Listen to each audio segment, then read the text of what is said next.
Dear students, today we will discuss GTS 16 physics.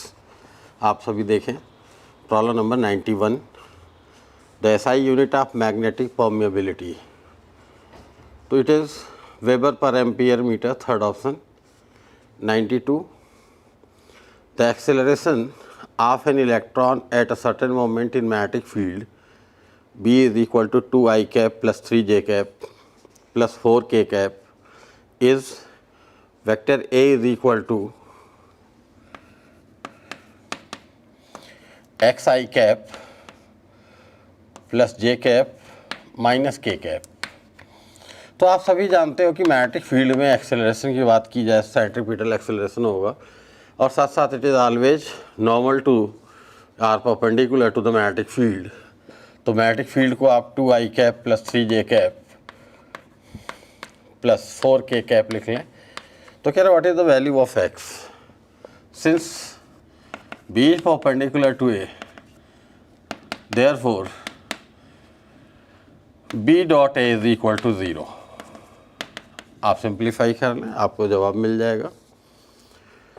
93, the magnetic field at distance x on the axis of circular coil of radius r is 1/8 of the value of the magnetic field at center। अब आप ज़रा ध्यान से देखें, यहाँ पर ये circular coil हम लोग बना रहे हैं,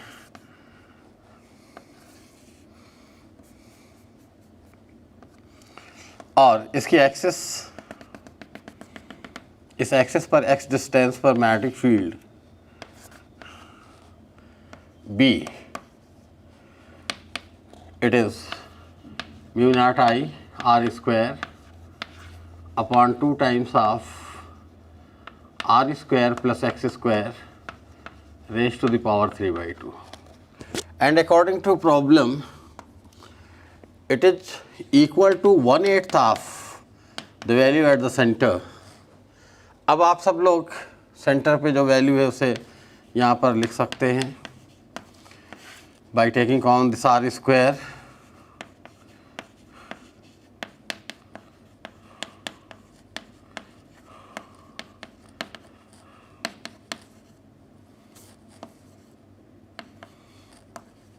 mu naught I upon 2r। तो आप देखें mu naught I upon 2r ये कैंसिल आउट हो गया। तो आपको यहाँ पर 1 plus x square upon r square whole raise to the power 3/2 is equal to 2 cube. आप क्यूबिक रूट ले लें, सिंप्लीफाई कर दें तो आपको रिजल्ट मिलेगा x is equal to r√3। 94,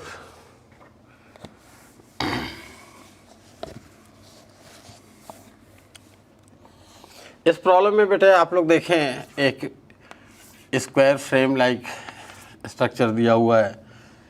यहाँ पर section of 4 infinity long wires show किए गए हैं।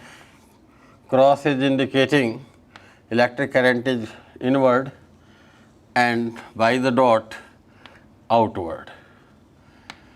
अब आप देखो नेट मैग्नेटिक फील्ड की डायरेक्शन का जिक्र किया गया, क्वेश्चन में पूछा गया है। तो आप लोग देख सकते हो यहाँ पर due to this current magnetic field is along this diagonal, due to this along this diagonal. अब ऊपर वाले दोनों देख लें, इसकी वजह से आप देख रहे हैं इधर को, और आप इसकी वजह से देखें इधर को। इस तरह से सेम करंट कैरी करने की वजह से, सेम डिस्टेंस की वजह से मैग्नेटिक फील्ड की मैग्नीट्यूड्स सेम होगी इन सभी वायर से। तो आपने देखा ये 2b और 2b का जो रिजल्टेंट होगा एंगल बाइसेक्टर होगा, and it is parallel to, ये नेमिंग दी है ABCD, तो आप कह सकते हैं it is parallel to CD। 95, a charged particle moving along positive x direction enters in magnetic field B is equal to minus B k cap तो आप यहाँ पर देखें, जो आपको यहाँ पर डायमेंशन दिया गया उसके में आप लोग देख रहे हैं x इज इक्वल टू 0 या x is equal to d,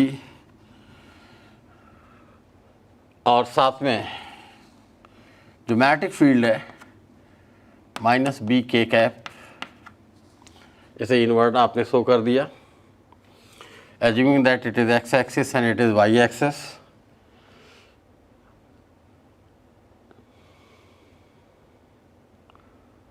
अब आपसे कह रहा है the particle gets deflected at an angle theta from the initial path, the specific charge of the particle. अब कोई चार्ज पार्टिकल यहाँ पे मान लो एंटर करता है v वेलोसिटी से, तो आप सभी देख रहे हैं फोर्स इधर लगने की वजह से ये इस तरह से सर्कुलर पाथ पे मूव करता हुआ और यहाँ से बाहर निकलेगा, तो ये प्रीवियस डायरेक्शन से थीटा एंगल बनाते हुए बाहर निकल रहा है। ऐसे में आप जब इसे नॉर्मल यहाँ पर ड्रॉ करेंगे तो आप देखें centre of the circular path आपको मिलेगा, और यहाँ पर जो एंगल फॉर्म हो रहा है इस एंगल को थीटा कह रहा है। ज्योमेट्री से आप लोग यहाँ पर इसे फॉर्म कर सकते हैं। तो आप यहाँ पर देखें ये विड्थ d है, तो साइन थीटा की वैल्यू क्या हो जाएगी, perpendicular upon hypotenuse. Hypotenuse is radius of curvature of the path, and we know this r is equal to mv by qb। अब आपको q by m की वैल्यू निकालनी है, तो आप आसानी से देख सकते हैं यहाँ पर q को न्यूमरेटर में आ जाएगा, m डिनोमिनेटर में है, b भी ऊपर को आ गया, क्रॉस मल्टीप्लाई कर दो तो आपको रिजल्ट मिल जाएगा q by m is equal to, आप देखें q ऊपर आ गया q by m, B D को क्रॉस मल्टीप्लाई करो और वी को, ये रिजल्ट आपके सामने है, V sine theta upon B D, fourth option. 96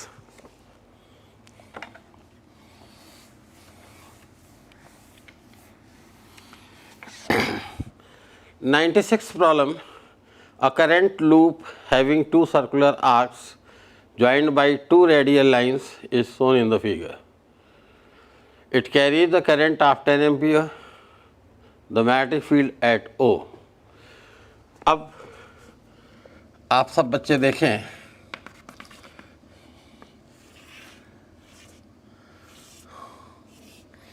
इस तरह बना हुआ है, ये 3 सेंटीमीटर का रेडियस दिया गया इस आर्क के लिए और ये 5 सेंटीमीटर। यहाँ पर जो करंट की डायरेक्शन शो की गई है और वैल्यू वो इस तरह से है। अब आप आसानी से देख सकते हो कि ये जो कॉइल है, ये जो पार्ट है, ये पार्ट यहाँ पर मैग्नेटिक फील्ड जो इस्टेब्लिश करेगा वो ज़्यादा इस्टेब्लिश करेगा, तो net magnetic field is equal to mu naught upon 4 pi I अब इंटू पाई बाई 4। यह एंगल 45 डिग्री दिया हुआ है, तो आप इनसाइड ब्रैकेट लिख सकते हो 1/r1, इट इज 3 सेंटीमीटर को आप मीटर में कन्वर्ट करें, -1 upon r2, 5 into 10⁻⁻2 due to another part. आप देखिए इसकी वजह से अपवर्ड और इसकी वजह से डाउनवर्ड होगा इस O पॉइंट पर मैग्नेटिक फील्ड। सिंप्लीफाई करेंगे तो आपको रिजल्ट मिल जाएगा। 97 an insulating rod of length L carries a charge Q uniformly distributed on it.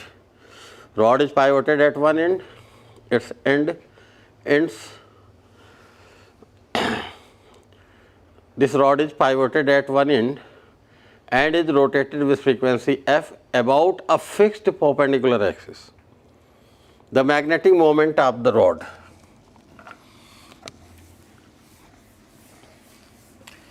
आप सभी को बताया गया होगा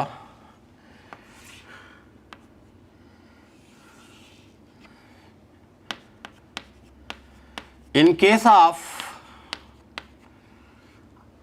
similar distribution of mass and charge,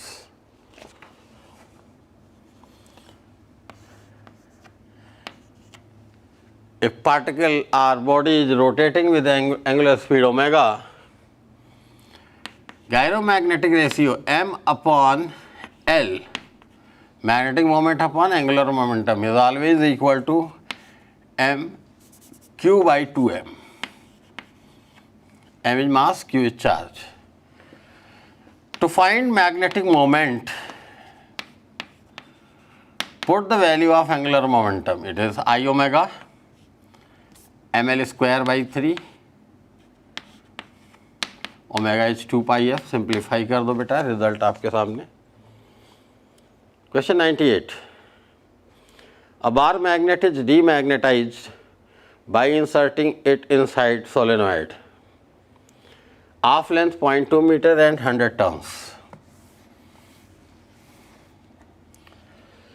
by flowing current 5.2 ampere. कोर्सिविटी, अब आप सभी लोग जानते हो कोर्सिव फोर्स के लिए आप अप्लाई कर सकते हो H is equal to N I, and number of turns यहाँ पर दिया हुआ 100, ऑन लेंथ 0.2 मीटर, तो ये number of turns per unit length मिल गया. आई की वैल्यू आप 5.2 सब्स्टिट्यूट कर दें, सिंप्लीफाई कर दें, 2600 एम्पियर पर मीटर, ये आपको रिजल्ट मिल जाएगा.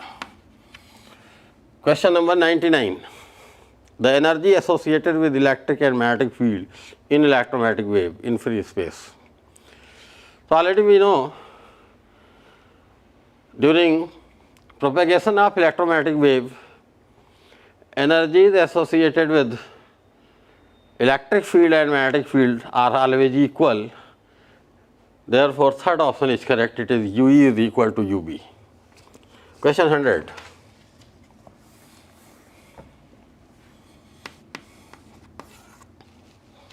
अब आप 100th प्रॉब्लम देखने जा रहे हैं. The self induced EMF of coil is 25 volt. आपको बताया गया E is equal to minus L D I by D T.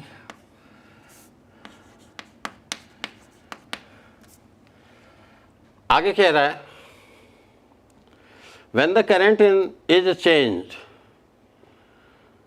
from 10 ampere to 25 ampere in 1 second, what is change in energy in inductor? तो change in energy in inductor delta U के लिए आपको half L I final square minus I initial square ये apply करना है. इसके लिए self inductance की ज़रूरत है, जो आप यहाँ से देख सकते हो. E की वैल्यू 25 दिया हुआ है. L di by dt आपको दिया गया है. It is changing from 10 to 25, तो 25 minus 10 upon 1, 15 से आप डिवाइड कर दें, L की वैल्यू मिलेगी, यहाँ पर पुट कर दीजिए. ये 25, ये 10 का स्क्वायर, और यहाँ L की वैल्यू, आपको चेंज इन एनर्जी मिल जाएगा. Problem number 101. Equal currents are flowing in 3 infinitely long wires along positive x, y and z directions.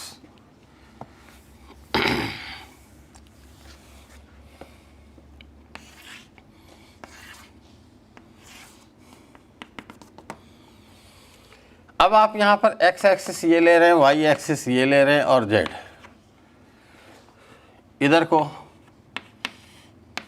Current की वैल्यू सेम है. Excuse me. और आपसे पूछा जा रहा है 0 0 माइनस ए पर.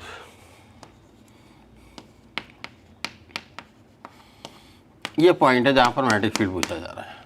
आप जानते हैं magnetic field due to wire place along Z axis will be 0 at this point, और आप एक्स एक्सिस के अलॉन्ग जो वायर है और वाई एक्सिस के अलॉन्ग, इनकी वजह से मैग्नेटिक फील्ड देख रहे हैं. तो एक्स वाले से अगर आप देखेंगे तो वाई की पॉजिटिव डायरेक्शन में होगा, तो प्लस जे कैप,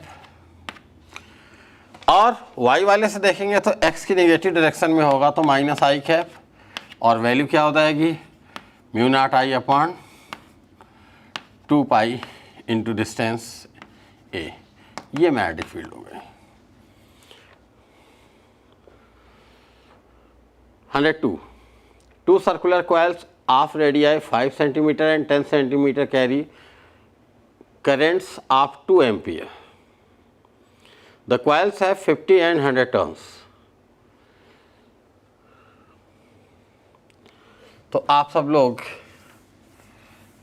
यहाँ पर देख सकते हो, पहले कॉइल के लिए radius 5 centimetre, number of turns 50, दूसरे के लिए R2 10 centimetre, number of turns 100।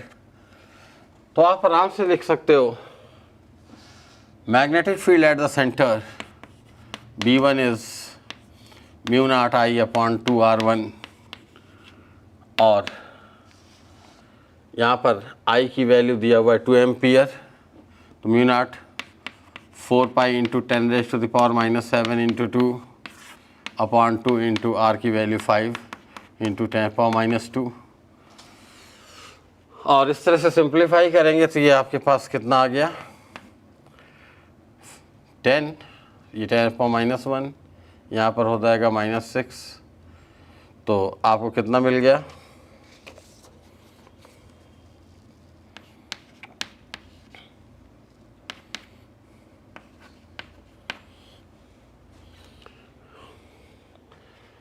अब आप देखें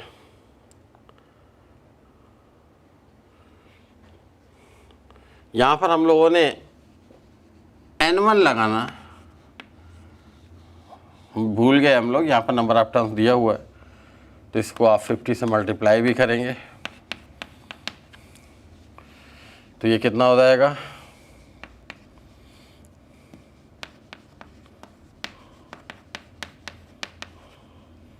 कितना हो गया बेटा।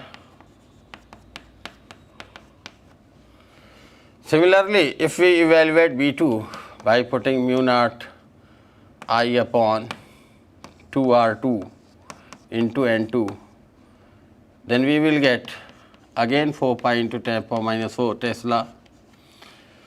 तो आप कहेंगे कि जब दोनों कॉइल्स में करंट सेम सेंस में होंगी तो सेम डायरेक्शन में मैग्नेटिक फील्ड होगा, जिसकी वजह से जुड़ जाएगा और आपको मिल जाएगा 8 पाई इंटू 10⁻⁻4 टेस्ला। तो ये स्टेटमेंट ए करेक्ट है। और जब ये अपोजिट डायरेक्शन में होंगे दोनों कॉइल में करंट, तो उस केस में मैग्नेटिक फील्ड 0 हो जाएगी। तो ए और सी ये दोनों स्टेटमेंट करेक्ट हैं। फोर्थ ऑप्शन में आपको दिया गया है A and C are correct. 103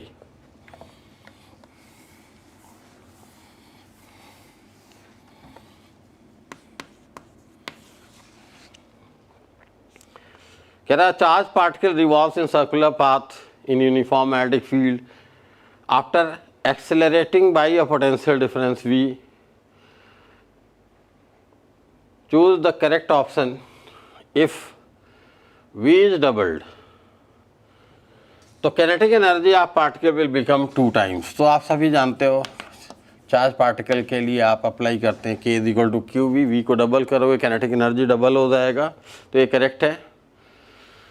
radius of circular path will become 2 times. Radius के लिए आप लोग अप्लाई करते हो R = √2km अपॉन QB। तो अब आप यहाँ पर देखते हैं कैनेटिक एनर्जी डबल होगी तो √2 टाइम्स ये बढ़ जाएगा इतने फैक्टर से। तो आप कहते हैं कि radius of circular path will become √2 times, तो C सही है। तो A और C ये दोनों हो गए। अब D को देखिए, angular velocity will remain same. ये तो आप सभी जानते हो कि स्पीड बढ़ाओगे तो यूनिफॉर्म मैग्नेटिक फील्ड में ट्रेजेक्टरी का रेडियस बड़ा हो जाएगा, but time taken by it in 1 complete revolution will remain same. तो आप कहेंगे ओमेगा विल रिमेन सेम। तो इस तरह से आप देख रहे हैं A, C and D are correct. Fourth option 104।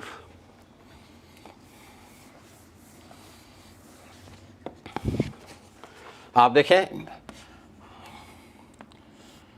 Circuit का एक ब्रांच दिया हुआ है,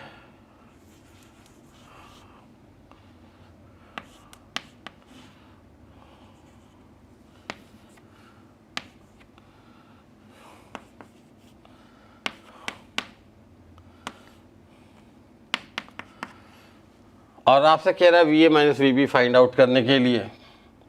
तो आप आराम से अप्लाई कर सकते हो VA - IR माइनस अब आप यहाँ पर देखें LdI/dt और यहाँ पर देखें आप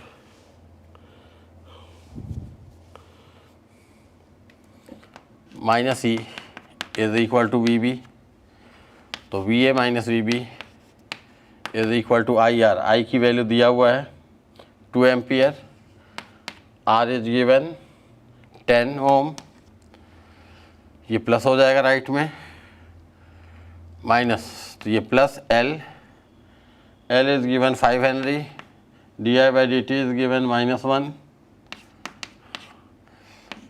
और प्लस E की वैल्यू आप देख रहे हैं तो E इज गिवन 20, तो 20 20 40 -5 35 वोल्ट आपको ये जवाब मिल रहा है।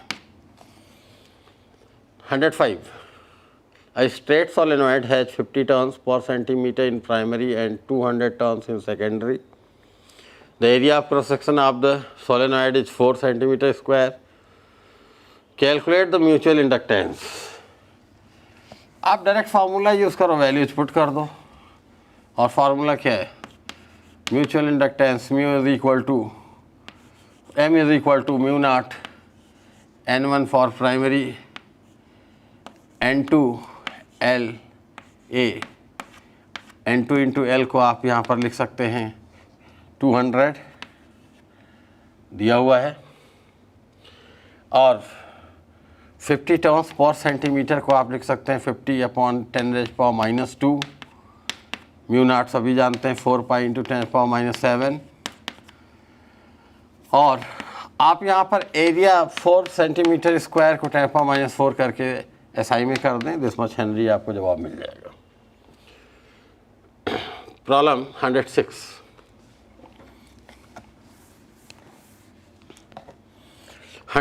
प्रॉब्लम में आप देखें यहाँ पर एक फिगर दिया हुआ है, सर्किट दिया हुआ है, आप कह सकते हो ये 2 वायर्स हैं, इन्हें कनेक्ट करने वाला जो वायर है इसमें रेजिस्टेंस भी है, और इसके ऊपर ये स्लाइडिंग वायर है जो स्लाइड कराया जा रहा है।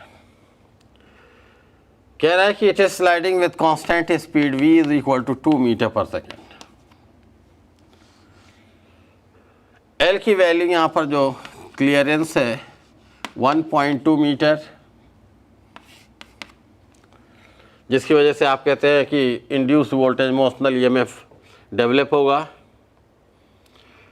तो कह रहे हैं किस रेट से यहाँ पर हीट यहाँ जनरेट हो रही होगी, तो आप पावर कैलकुलेट कर लें, power P is equal to V² R, और V को आप लिखेंगे BVL, वैल्यूज पुट कर दें, आपको रिजल्ट मिल जाएगा। प्रॉब्लम 107,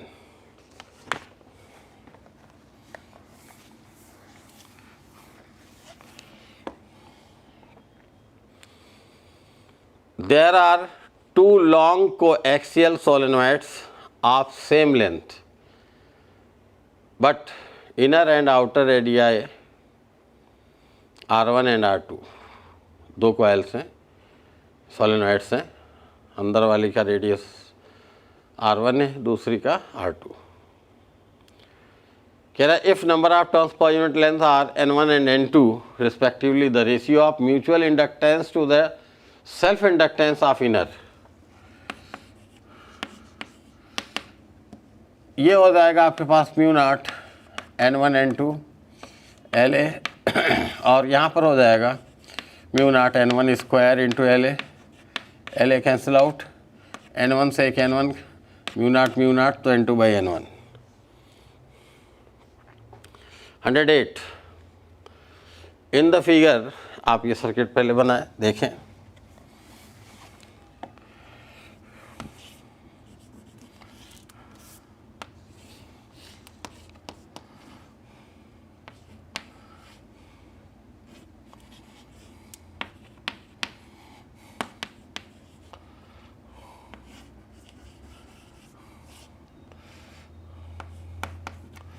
ये बना हुआ है।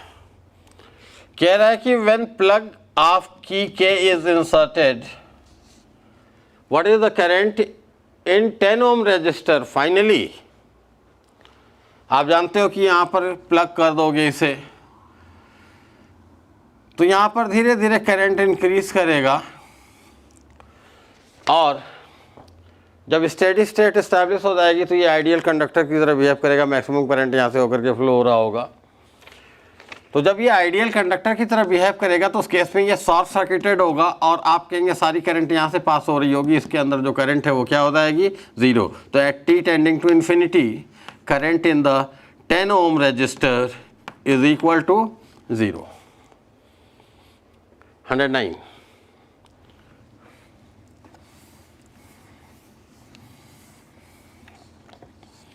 A small circular loop is suspended from an insulating thread।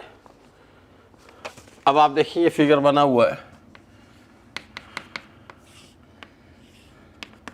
ये एक लूप है और इसके सामने एक बहुत बड़ा सा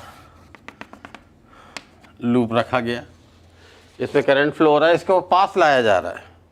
जब इसको पास लाओगे तो डेफिनेटली यहाँ पर जो चेंजेस होंगे उनको अपोज करने के लिए दूर को भागेगा जिससे कि सेपरेशन उतना बना रहे। तो आप कहोगे कि ये दूर को कैसे भागेगा, जब इसके पास ले जाने की वजह से रिपल्सिव फोर्स एक्ट करेगा। तो आप सभी लोग कह सकते हो be repelled by the bigger loop. 110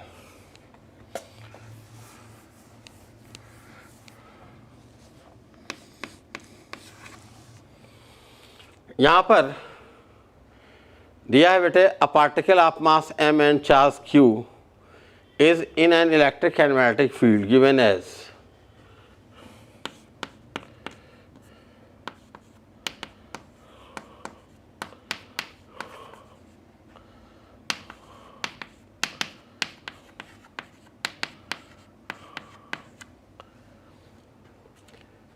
the charge particle is shifted from origin to 1 1। तो आर वेक्टर आप बना सकते हो आई कैप प्लस जे कैप, 0 0 से 1 1 फाइनल माइनस इनिशियल। और कह रहा है the magnitude of total work done. तो आप जानते हो magnetic field does not work, तो आप लोग यहाँ पे कोई वर्क नहीं मिलता है, यहाँ पर आप देखेंगे इलेक्ट्रिक फील्ड की वजह से वर्क मिलेगा। तो आप क्या कहोगे, क्यू ई डॉट आर ये वर्क डन है और Q एज इट इज रखो, E डॉट आर करते हो तो 2 × 1 प्लस 3 × 1 3। तो आप क्या देख रहे हो, वर्क डन 5Q के बराबर का है। 111 the region between x is equal to 0 and x is equal to d contains magnetic field B is equal to B के कैप। तो आप बना लें, ये आप देख रहे हैं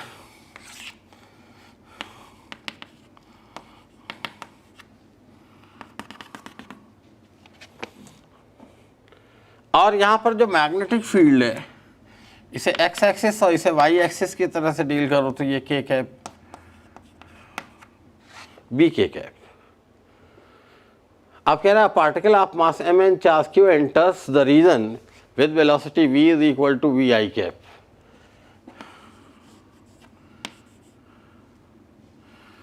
अब आप सब बच्चे ध्यान दें, ये पॉजिटिव चार्ज मूव कर रहा है, फील्ड ऊपर की तरफ को है तो फोर्स किधर को लगेगा, नीचे।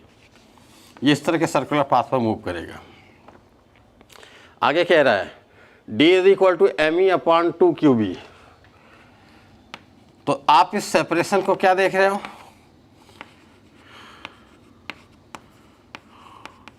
इसको रेडियस के टर्म्स में कहोगे R/2, R is equal to MV/QB होता है। तो आप सब देख रहे हो कि इसका सेंटर यहाँ पर है और रेडियस R अगर हम लोग लेते हैं तो ये R/2 के बराबर का विड्थ है। तो यहाँ पर थीटा की वैल्यू क्या हो जाएगी, 30 डिग्री। भाई sine theta is equal to R/2 upon R perpendicular upon hypotenuse. तो थीटा क्या हो गया, 30।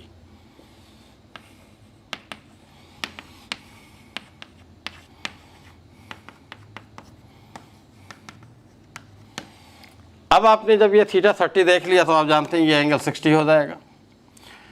एक्सेलरेशन इधर को होगा, इस एक्सेलरेशन का एक कंपोनेंट cos 60 तो ये किधर खो गया, आई कैप की तरफ। और दूसरा कंपोनेंट इसका देख रहे हो इधर को cos 30 sin 60, तो sin 60 कितना हो जाएगा, √3/2 माइनस जे कैप।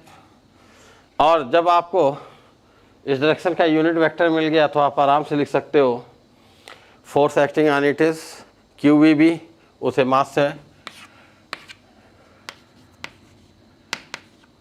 डिवाइड कर दो एक्सेलरेशन। तो आप सब देखें थर्ड ऑप्शन करेक्ट है। 112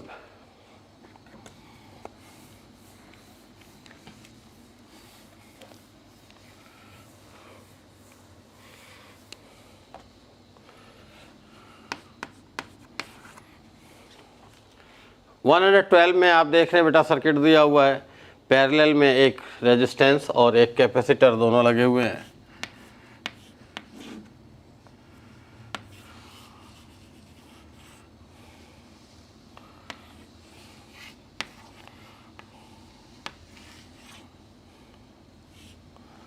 ये 100 ओम 1/π माइक्रोफैरड, यहाँ से XC की वैल्यू आप कैलकुलेट कर सकते हो। ये दिया हुआ है 200 volt 5 kilo hertz. 1/ωc omega 2πf कितना हो गया, 5 किलो हर्ट्ज।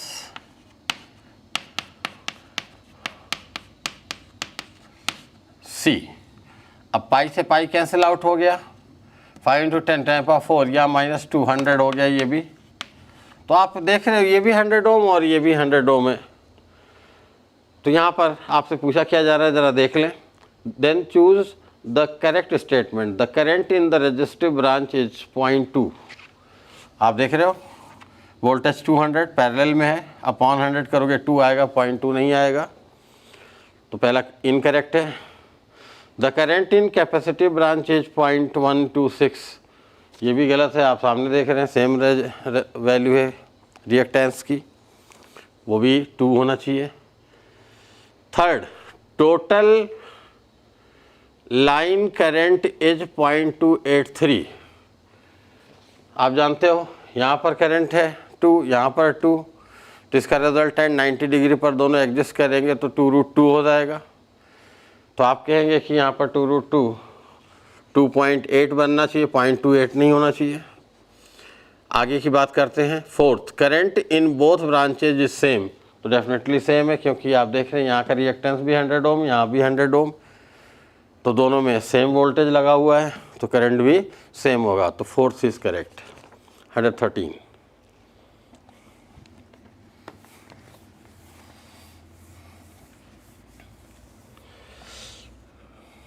आप यहाँ पर सर्किट डायग्राम ऐसा देख रहे हैं, सीरीज में ये लगे हुए हैं, एक्सक्यूज मी, और यहाँ पर V0 sin ωt दिया हुआ है।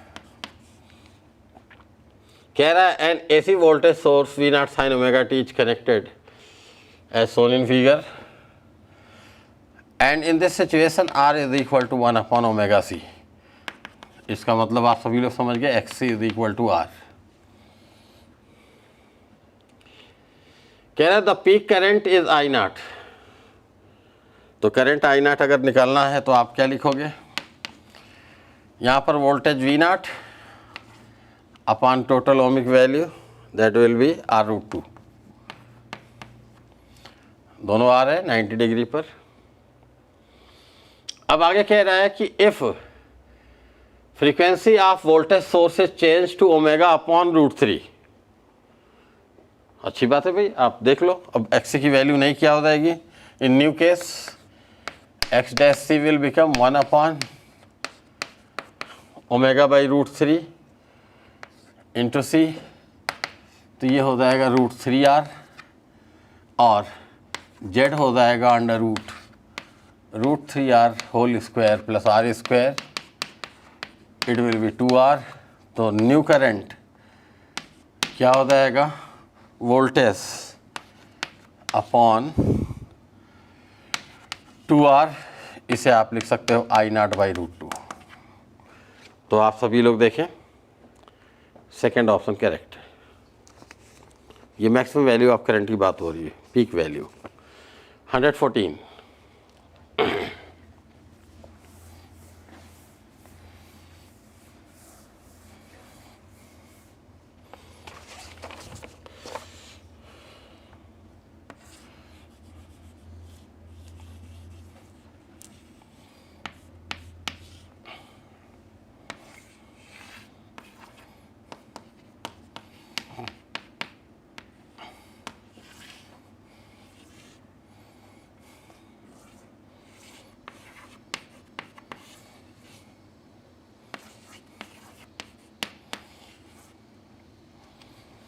यहाँ पर दिया हुआ है V1 and V2 are 100 and 120। तो ये हो जाएगा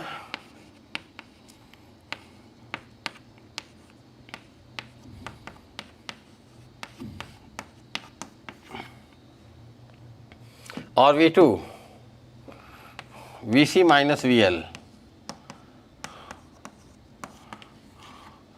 और टोटल आप देख रहे हैं VC minus VL whole square plus VR square is equal to 130।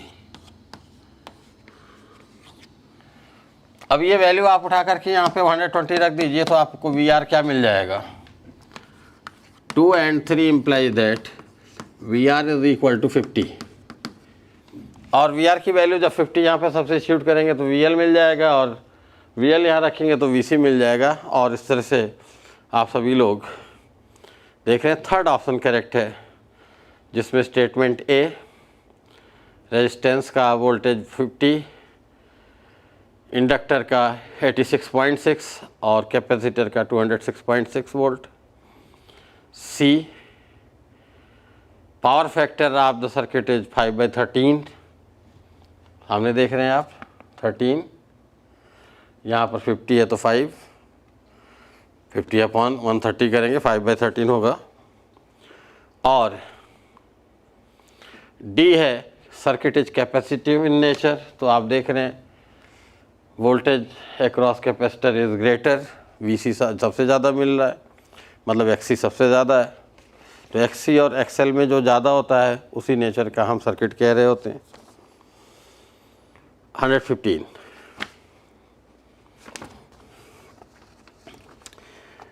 in an AC series circuit,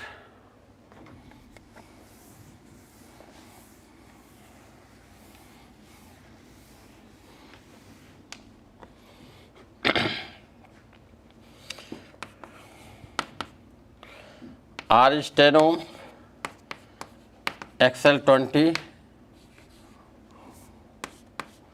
और XC 10, then choose the incorrect option। तो यहाँ पर voltage function will lead current आपको सामने दिख रहा है, VL VC और VR। इसे सब्ट्रैक्ट करें, ये नेट वोल्टेज बन रहा है, नेट वोल्टेज लीडिंग करंट। अब आप लोग देखें दूसरा ऑप्शन टोटल इम्पीडेंस, आप XL माइनस XC करेंगे 10 आएगा और ये 10√2, तो ये भी करेक्ट। थर्ड फेज एंगल आप देख रहे हो ये दोनों बराबर हैं, 20 माइनस 10 करोगे तो 10 और ये भी 10, जब बराबर है तो ये 45 degree. Power factor of the circuit is, तो पावर फैक्टर cos 45 1/√2 होना चाहिए, यहाँ 1/√3 दिया, वही इनकरेक्ट है। 116,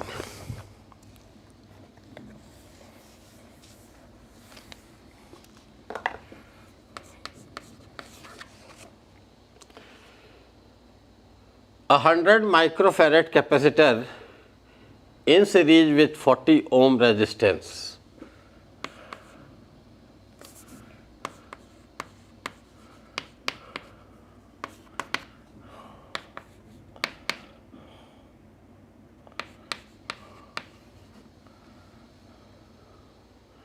is connected to 110 volt 60 hertz supply.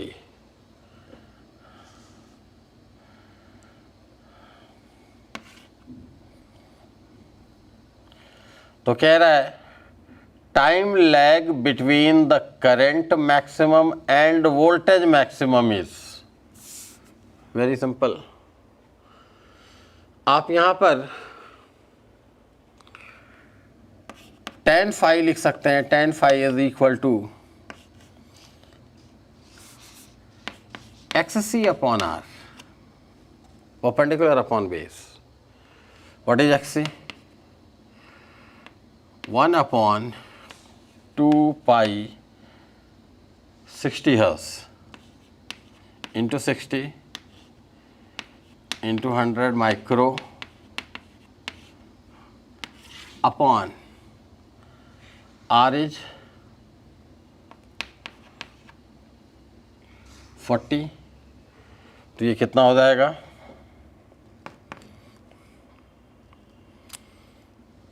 10⁻⁻⁴ -3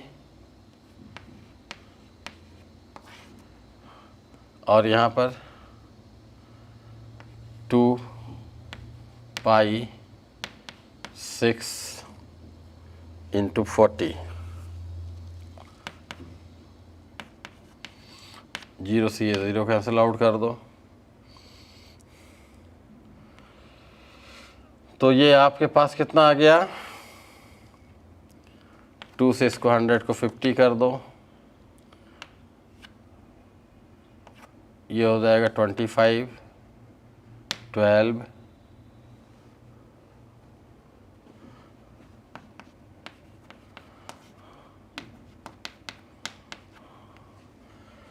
और सिंप्लीफाई करें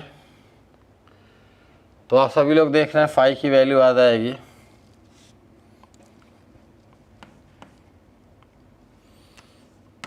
0.66 tan phi की वैल्यू. अब आप यहाँ पर देखें, आपको क्वेश्चन में दिया हुआ है tan 33.5 डिग्री इज 0.66. तो फाई की वैल्यू क्या मिल गई?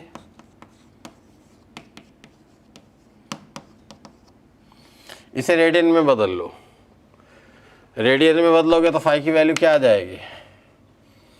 33.5 divided by 180 and multiplied by pi. और जब ये रेडियन में आ गया तो आप सभी लोग को बताया गया है phase difference is equal to 2 pi by T into time difference. तो टाइम लैग डेल्टा टी क्या आ गया? Phi upon 2 pi F. और आपके पास फाई की वैल्यू यहाँ पर और f की वैल्यू 60 क्वेश्चन में दिया हुआ है. सब्स्टिट्यूट कर दें तो रिजल्ट 1.55 मिली सेकेंड आपको मिल जाएगा. 117. A transformer has an efficiency 80%.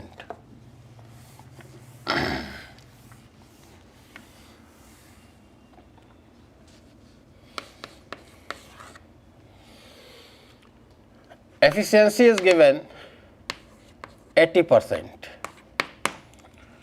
कह रहे it works 4 किलोवाट 100 वोल्ट. अब इस पे वर्क कर रहा है.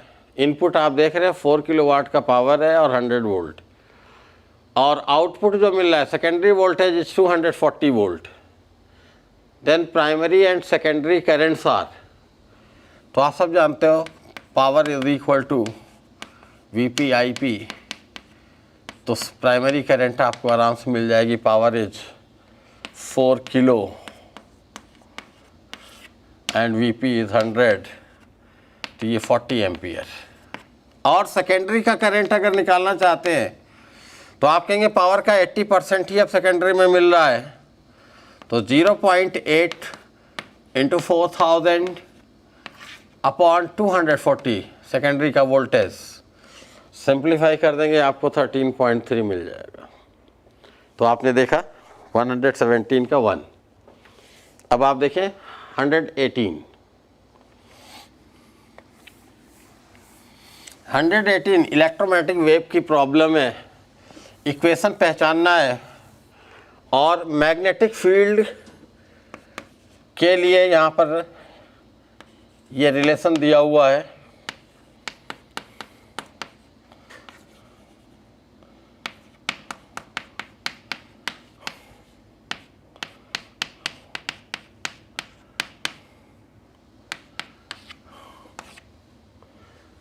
टेस्ला। अब आप सभी लोग जानते हैं कि ओमेगा टी प्लस के एक्स जब होता है इसका मतलब कि एक्स एक्सिस की निगेटिव डायरेक्शन में ट्रैवलिंग हो रही है। अगर ये वाई डायरेक्शन में है तो डेफिनेटली ट्रैवलिंग नेगेटिव डायरेक्शन में कराने के लिए एक्स एक्सिस के आपको जो इलेक्ट्रिक फील्ड है उसकी वैल्यू किधर को चाहिए, तो आप देख रहे हैं वो जेड एक्सिस की तरफ को चाहिए। अब जेड एक्सिस की तरफ को इलेक्ट्रिक फील्ड, वाई एक्सिस की तरफ को मैग्नेटिक फील्ड, इलेक्ट्रोमैग्नेटिक वेव की ट्रैवलिंग हो रही है नेगेटिव एक्स एक्सिस की डायरेक्शन में। तो यहाँ पर जब आप इक्वेशन लिख रहे होंगे तो आपको ई जेड की वैल्यू ऐसी मिलनी चाहिए कि जिससे ई जेड अपॉन ई नाट अपॉन बी नाट अगर किया जाए तो हमें क्या मिल जाना चाहिए, 3 × 10⁸ metre per second in vacuum. तो आप देखें फोर्थ ऑप्शन केवल ऐसा है जहाँ पर ये 60 लिखा हुआ है, 60 अपॉन दिस मच करोगे 3 × 10⁸ मिलेगा साइन, और बाकी चीज़ें तो यही होनी है।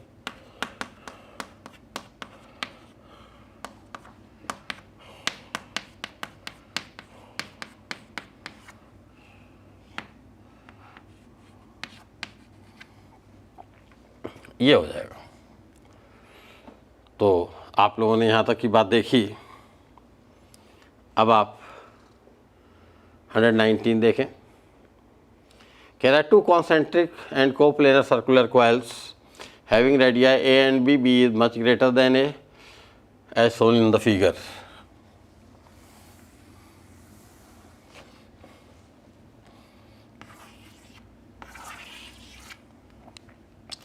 यहाँ पर आप देख रहे हैं बहुत ही छोटा है।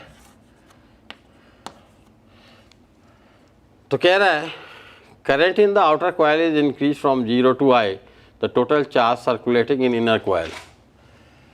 अब आप इसके करंट की वजह से यहाँ पे मैग्नेटिक फील्ड निकाल सकते हैं। तो मैग्नेटिक फील्ड कितना हो गया, phi is equal to, sorry पहले बी निकाल लो, mu not I upon 2B। ये बहुत ही छोटा है तो समझ लो सेंटर पे ये जो मैग्नेटिक फील्ड है वो पूरे इस छोटे से रीजन के लिए कांस्टेंट मान सकते हैं। और ऐसे केस में फ्लक्स में जो चेंज होगा वो कितना हो जाएगा, B × πa²। और फ्लक्स में जब चेंज मिल गया तो charge circulating in this coil is equal to change in flux upon R। तो आप इसमें फाई की वैल्यू सब्स्टिट्यूट कर दें, आपको रिजल्ट मिलेगा 120।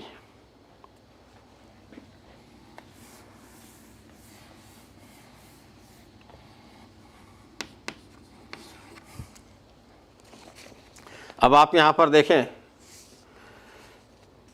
ये एक डायग्राम बनाया गया है, मिरर का प्रॉब्लम है। और रे ऑप्टिक्स में आप जानते हैं ज्योमेट्री की इम्पोर्टेंस होती है।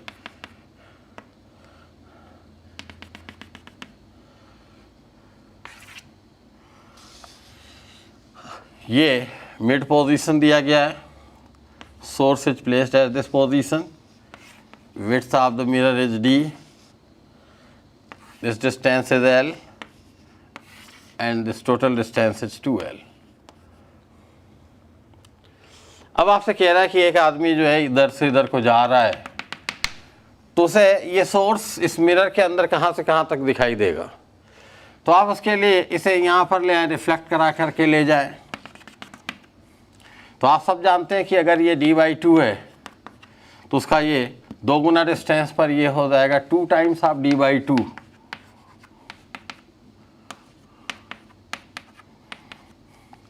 और ठीक वही आप यहाँ पर देख रहे हैं।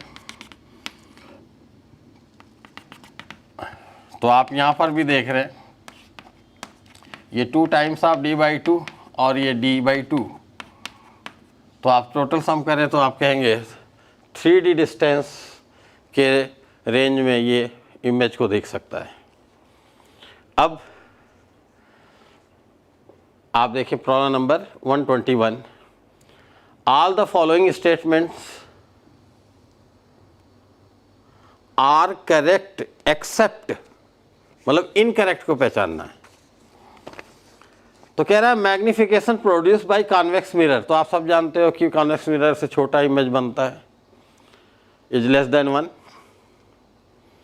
B virtual erect and same sized, आप जानते हो प्लेन मिरर से ही ये हो सकता है।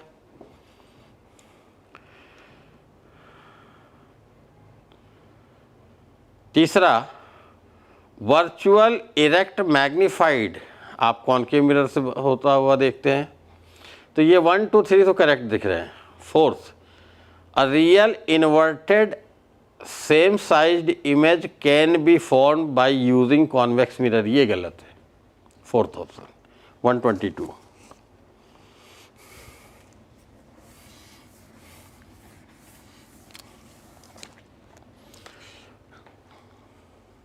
वन 122 में दिया हुआ है point A 0 1 and B 12 5।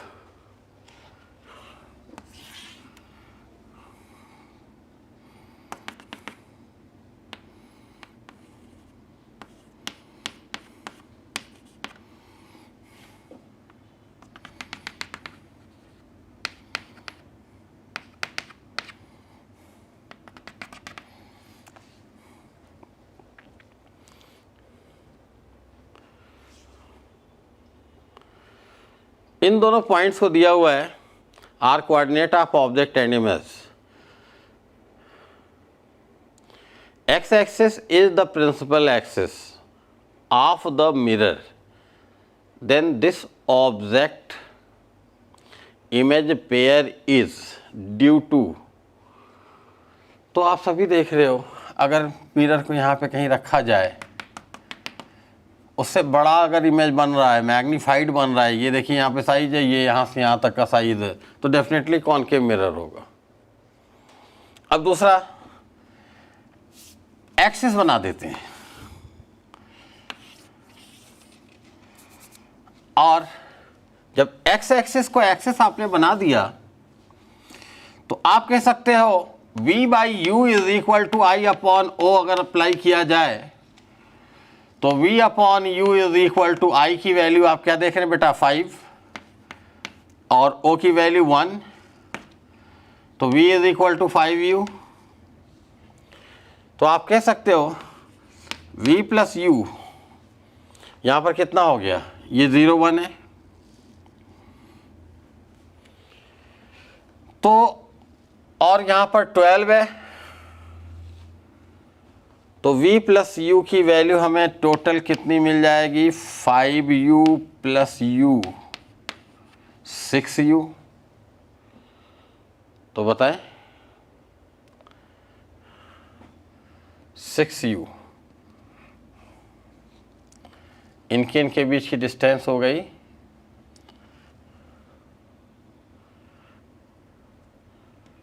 12 minus 0, 12 minus 0, 6u is equal to 12, तो u इज इक्वल टू 2। अब u की वैल्यू अगर 2 है तो ये यहाँ पर 0 है, ये 1 है, और यहाँ का डिस्टेंस 2 है, तो आप सभी लोग कह सकते हैं कि इसका कोऑर्डिनेट क्या मिल जाएगा, बताएं। तो उस केस में due to concave mirror having its pole at 2,0, अब आप देखें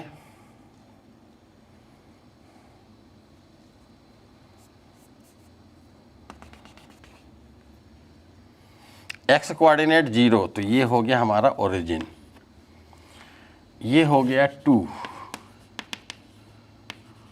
तो ये हो जाएगा 2,0, ये आप सभी देख रहे हैं।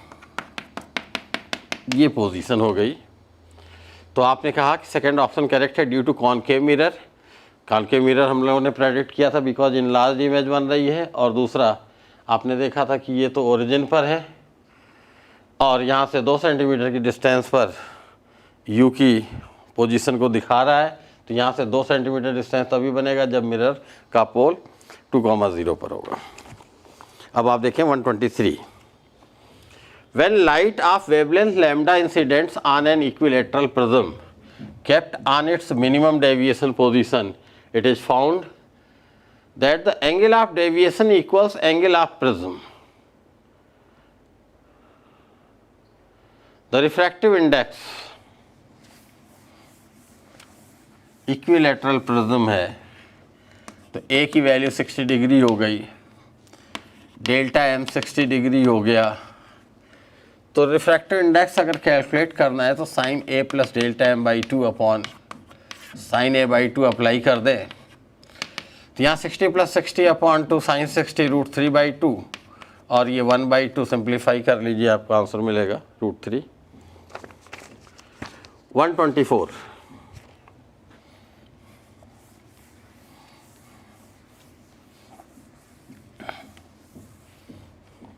यहाँ पर आपको एक curve surface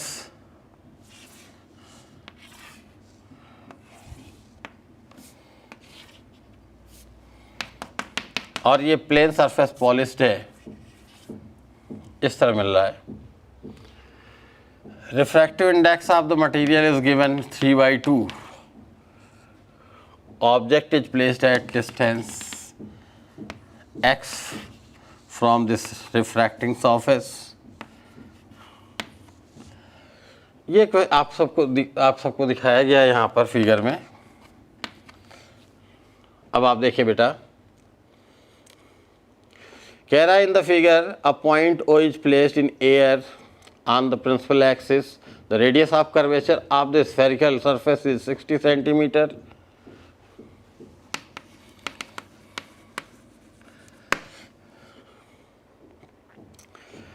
I is the final image formed after all the reflections and refractions for what value of x the final image will be formed at O itself। O पर ही फाइनल इमेज चाहिए। आप जानते हो कि यहाँ पर refraction के बाद इस रे को पैरेलल होना पड़ेगा, तभी ये रिट्रेस करती हुई फिर वापस यहाँ पर आकर के इमेज फॉर्म कर रही होगी। तो रिफ्रैक्शन के बाद इमेज पोजीशन कहाँ मिल रही है? इनफाइनाइट पर, फॉर दिस रिफ्रैक्शन। तो आप अप्लाई कर दे formula, mu by v minus 1/u is equal to mu minus 1 upon R. Mu की वैल्यू 3/2, वी की value infinite minus 1 upon u की वैल्यू माइनस एक्स। ये देखिए एक्स है लेफ्ट साइड में, against the direction of incident ray, इसलिए minus sign यहाँ लिया, is equal to 3/2 minus 1 upon R. R right side में in the direction of the incident ray, तो ये प्लस 60 रखा जाएगा। तो आप सभी को मिल रहा है एक्स की वैल्यू 120। ये कितना हो गया? 120। अब आप देखें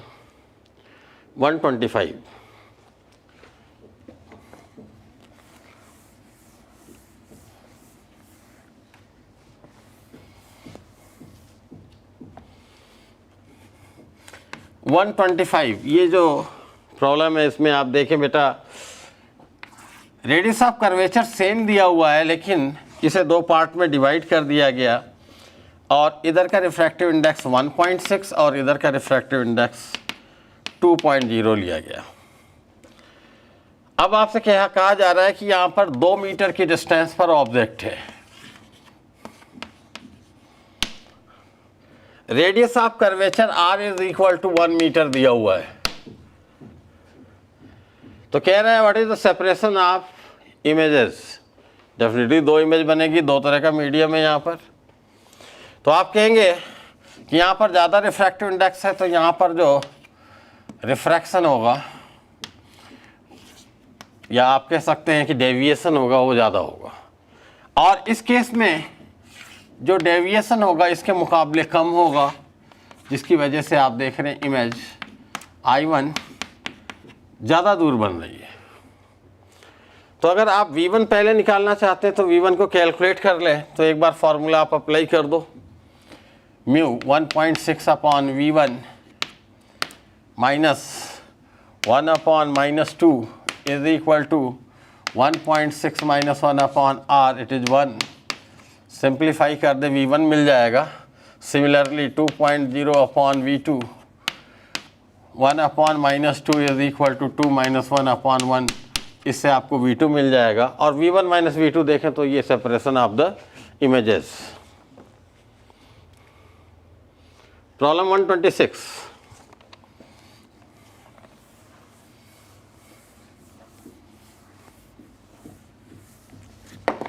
in this problem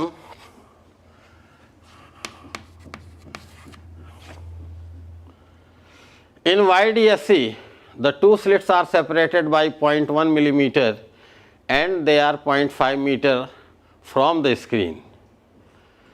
The wavelength of light 5000 angstrom.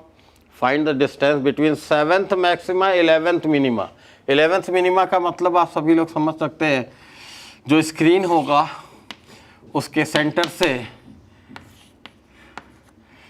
10.5 fringe width के बराबर की दूरी, यह 11th मिनिमा। और 7th मैक्सिमा अगर कहा जा रहा है तो ये डिस्टेंस हो जाएगी 7W। तो आप कहेंगे टोटल, मतलब यहाँ से सेपरेशन कितना हो गया, 10.5 माइनस 7W, ये आपको डेल्टा वाई मिल गया। तो आप आराम से W की value d lambda by d रख दें, आपको आंसर मिल जाएगा 127, where W is equal to, यहाँ पर मैं आपको लिख दे रहा हूँ, ये स्क्रीन की डिस्टेंस, ये slit separation, it is wavelength.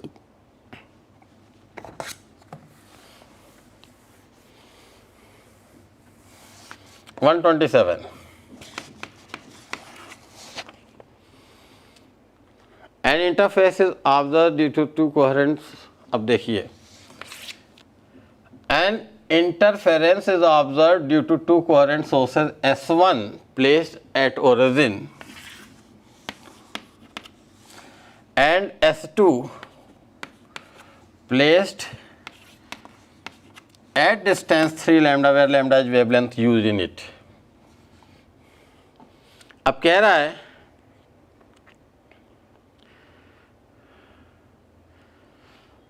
a detector D is moved on x-axis. Find the minimum value of x coordinate on the x-axis where maxima is observed। ठीक है, तो आप यहाँ पर कहीं पर भी कंसीडर कर लें, ये डिस्टेंस x मान लें। और इस केस में for maxima S2p minus S1p is equal to L lambda. S2p की वैल्यू आप लिख सकते हो under root 3 lambda whole square plus x square minus S1p, it is x is equal to L lambda. आप इसे right में ले जाए, होल स्क्वायर कर दें तो ये 9 lambda square plus x square is equal to X square plus n square lambda square plus 2n x lambda. आप एक्स स्क्वायर कैंसिल आउट कर सकते हैं। x की वैल्यू आप यहाँ से देखें, 9 minus n square into lambda square upon 2n lambda. Lambda से एक लैम्डा कैंसिल आउट करें, n की वैल्यू 1 लेंगे तो ये बड़ा वैल्यू आएगा, 2 लोगे तो यहाँ पर सबसे छोटा नॉन जीरो वैल्यू मिलेगा। Put n is equal to 2।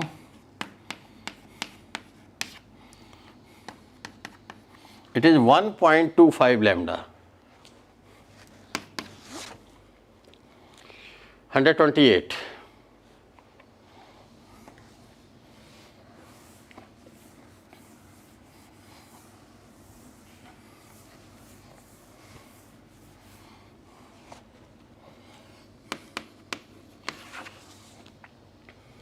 कह रहा है the intensity of each of the two slits in Young's double slit experiment is I naught. Calculate the minimum separation between the 2 points on the screen where intensities are 2 I naught and I naught. तो आप 2 I naught के लिए पहले phase difference निकालो. It is equal to 4 I naught cos square 5/2. Simplify करो तो 5/2 is equal to pi/4. Phi की value pi/2 मिल रही है. अब इस फाई के करस्पॉन्डिंग आप पाथ डिफरेंस निकाल सकते हैं. दूसरा पहले कैलकुलेशन कर लीजिए. I naught is equal to 4 I naught cos square 5/2. तो यहाँ पर आपको क्या मिल रहा है बेटा? 5/2 इज इक्वल टू, आप देखें 4 यहाँ पर लाएंगे, स्क्वायर रूट लेंगे 1/2 हो जाएगा, और ये pi/3 तो आपको 5/2 pi/3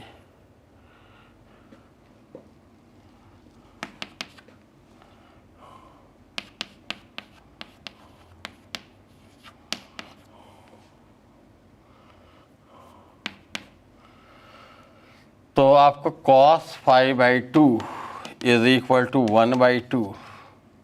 तो 5/2 इज इक्वल टू, तो फाई क्या हो गया? 2π/3. अब इसके करस्पॉन्डिंग अगर आप पाथ डिफरेंस निकालें तो क्या मिलेगा? इट इज, और इसके करस्पॉन्डिंग पाथ डिफरेंस निकालें λ/3.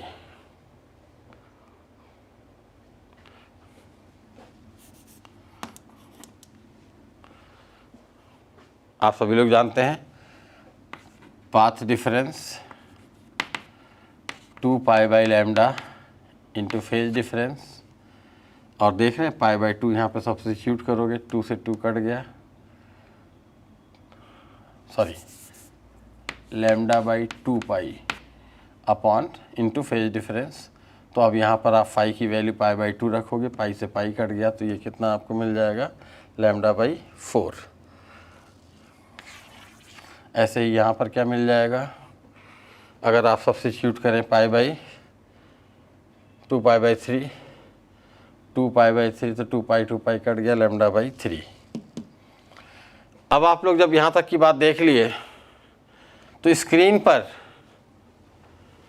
जो सेंट्रल मैक्सिमा होती है वहाँ से डिस्टेंस को अगर देखें तो आप इसे लिख सकते हैं y1 और y2. y1 और y2 लिखने के लिए आपको क्या करना होगा? y is equal to capital D by small d into delta x path difference. तो y1 कितना मिल गया? Capital D upon small d into path difference delta x. एक केस में λ/4 और एक केस में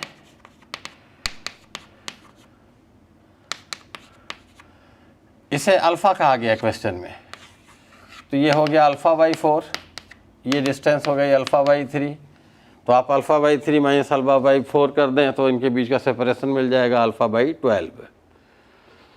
क्वेश्चन 129.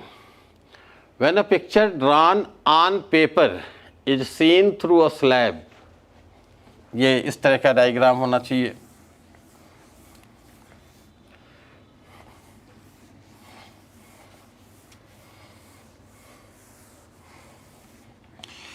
अब ये पेपर है, इस पर कोई आपने मार्क बना दिया और ये स्लैब इसके ऊपर रख दिया, यहाँ से देख रहे हैं. तो आप जानते हैं कि जो इमेज आपको दिखाई देगी वो कुछ ऊपर को रेज्ड होगी. तो ये जो डिस्टेंस आप देख रहे हैं, इसे अगर आप लिखना चाहें तो आप लिख सकते हो normal shift is equal to mu -1 into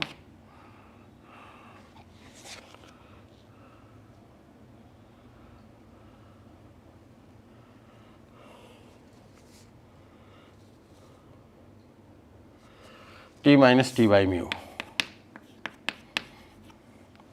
ये आपके पास कितना दिया हुआ है इस प्रॉब्लम में? 1.5। थिकनेस कितनी दी हुई है? 5 centimetre.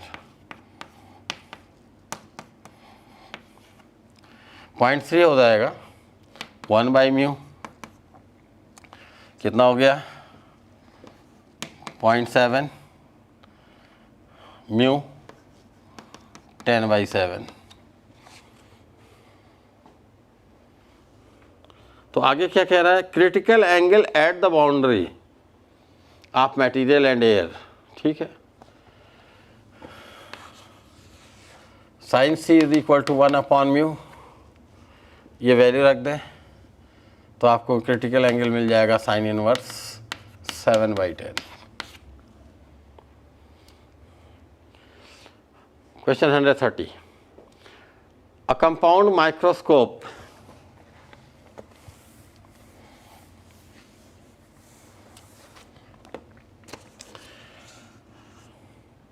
with an objective of 1 centimeter focal length and eyepiece 2 centimeter focal length, has a tube length 20 centimeter. Calculate the magnifying power of microscope if final image is formed at near point.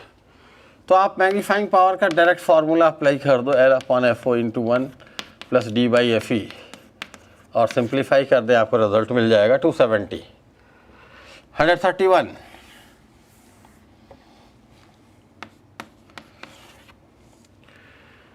a small telescope has an objective lens of focal length 140 centimeter, eyepiece of 5 centimeter. If this telescope is used to view 100-meter tall tower 3 kilometer away, what is the height of image of the tower formed by the objective lens? तो केवल objective lens से बात कर रहा है, single lens का आप case consider कर लें। तो ऑब्जेक्ट कहाँ पर रखा हुआ है?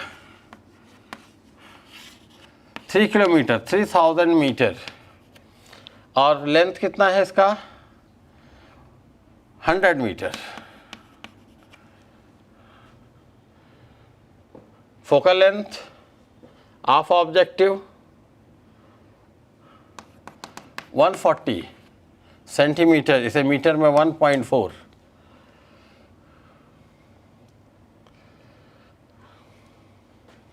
तो आप आराम से लिख सकते हो, V निकाल लो, 1/V is equal to 1/F plus 1/U, और यहाँ से जब आप V निकालेंगे तो आसानी से लिख सकते हैं height of image upon height of object is equal to V/U। और मेरे ख्याल से आप सभी लोग देख रहे हैं height of object is given 100, V आपने निकाल के यहाँ रख दिया, U आपको पहले से मालूम है, और आप HI निकाल सकते हैं। 132, what is the position and nature of image formed by the lens combination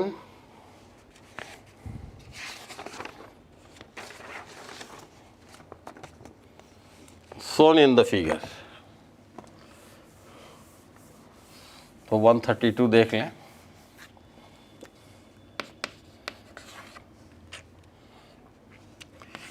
ये लेंस की पोजीशन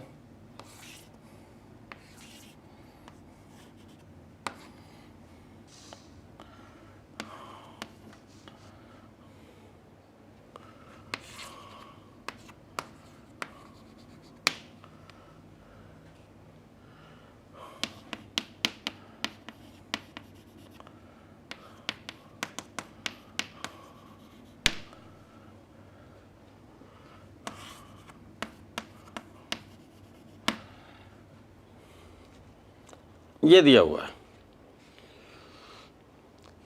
तो बेटा सबसे पहले इस लेंस से इमेज के लिए डिस्टेंस निकाल लो। तो 1/v is equal to 1/f, focal length दिया हुआ है +5, तो ये 4/20 माइनस 1/20 3/20, तो v क्या हो गया 20/3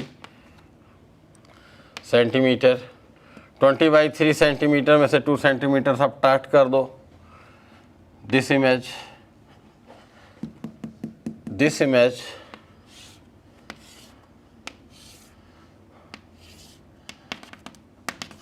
will we have object for this lens, तो आप for concave lens u कितना हो जाएगा बेटा +20/3 - 2 और v की वैल्यू आप निकालें। तो 1/v is equal to 1/f 1/u,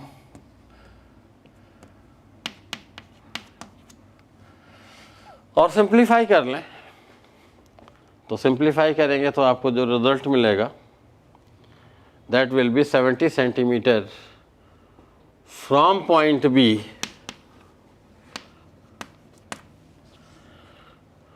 eight right, positive sign के साथ मिलेगा, and image will be real. 133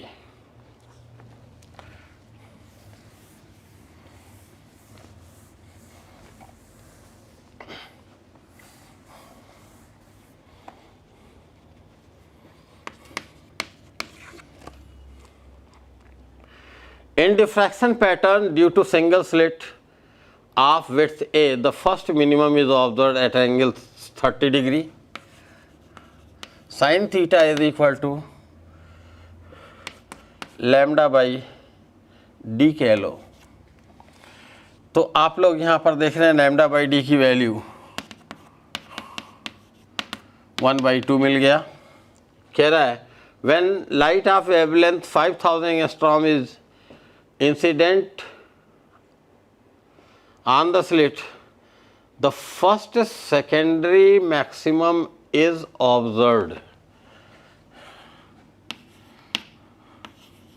Sin theta 1 is equal to 3/2 lambda by d. Lambda by d is 1/2. It will become 3/4. तो आप आराम से देख सकते हो theta 1 is equal to sin inverse 3/4. Question 134. The critical angle of a certain medium is sin inverse 4/5. The polarizing angle. तो आप यहाँ पर देख सकते हो म्यू कैलकुलेट कर लो। तो mu is equal to 1/sin c, और क्रिटिकल एंगल यहाँ पर दिया हुआ है sin inverse 4/5।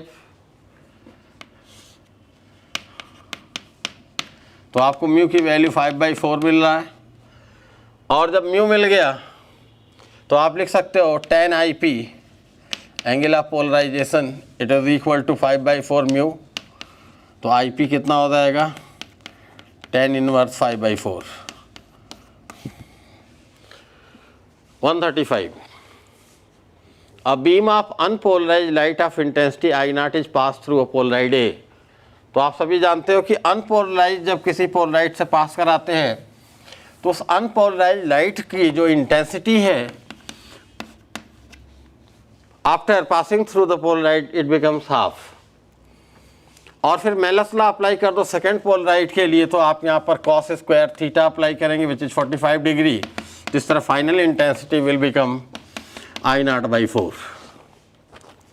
Okay, thank you.